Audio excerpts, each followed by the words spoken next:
çok pratik ve çok az malzemeli bir mantı tarifi vereceğim.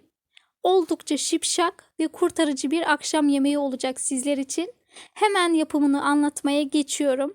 Öncelikle 150 gram kıyma, 1 adet robottan çekilmiş ve suyu sıkılmış kuru soğan, tuz ve baharatı ekliyorum.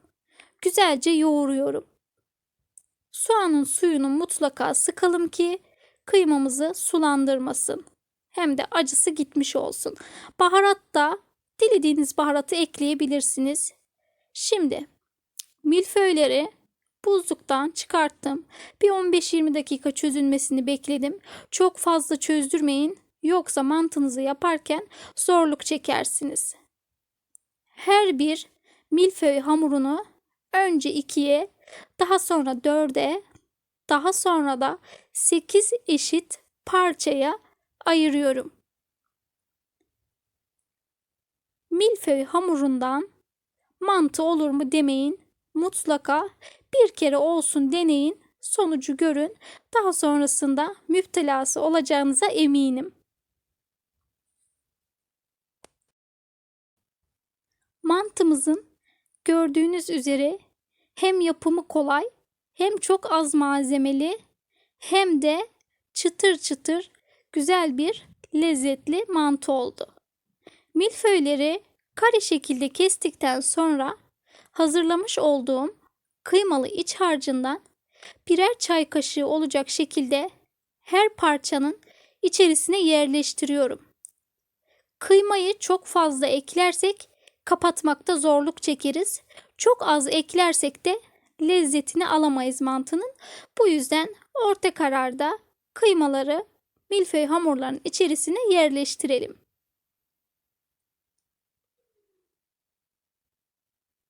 Ve iki türlü katlama tekniği göstereceğim. Eğer kare bir borcam kullanacaksanız şöyle kare şekilde katlamanızı tavsiye ederim. Bu şekilde dizmeniz kare bir borcam için daha güzel olacaktır. Ben bu tarifte yuvarlak bir borcam kullanacağım. Bu yüzden mantılarımı yuvarlak şekilde kapattım. Kare olanı sizlere fikir amaçlı gösterdim.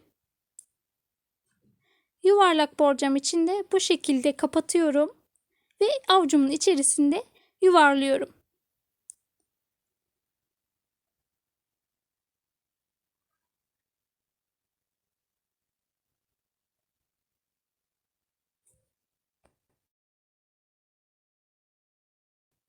Mantıları hazırladıktan sonra dibini birazcık yağlamış olduğum borcamın içerisine birazcık aralıklı olacak şekilde artık diziyorum. Toplamda 7 yaprak milföy hamuru kullandım. Ama siz malzemeleri kendinize göre azaltabilir veya daha da çoğaltabilirsiniz. Bu kısmı dizdikten sonra ikinci kısma geçiyorum. Yine aynı şekilde milföyü 8 eşit parçaya böldüm. İçerisine kıymalı harçtan yerleştirdim ve yuvarlak şekil verip borcamın içerisine diziyorum. Mantılarım hazır artık pişmeye. 180 derecelik ısınmış fırına gönderiyorum. Güzelce kızardıktan sonra fırından aldım. Hemen sizlere nasıl güzel piştiğini, milföyün kat kat böyle nasıl ufalandığını elinizin içerisinde göstermek istiyorum. Şu an çok sıcak. Hemen fırından aldım. İlk sıcağı çıktıktan sonra da dilerseniz üzerine sarımsaklı yoğurt gezdirebilirsiniz. Üzerine de pul biberli tereyağı gezdirip servis edebilirsiniz.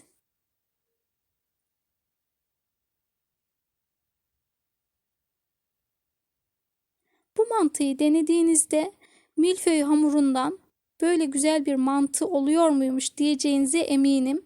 Veya bu kadar basit ve lezzetli bir mantı oluyor muymuş diyebilirsiniz. Ama oluyor. Mutlaka deneyin derim bu yalancı milföyden boşnak mantısını. Deneyen arkadaşlarıma şimdiden afiyet olsun.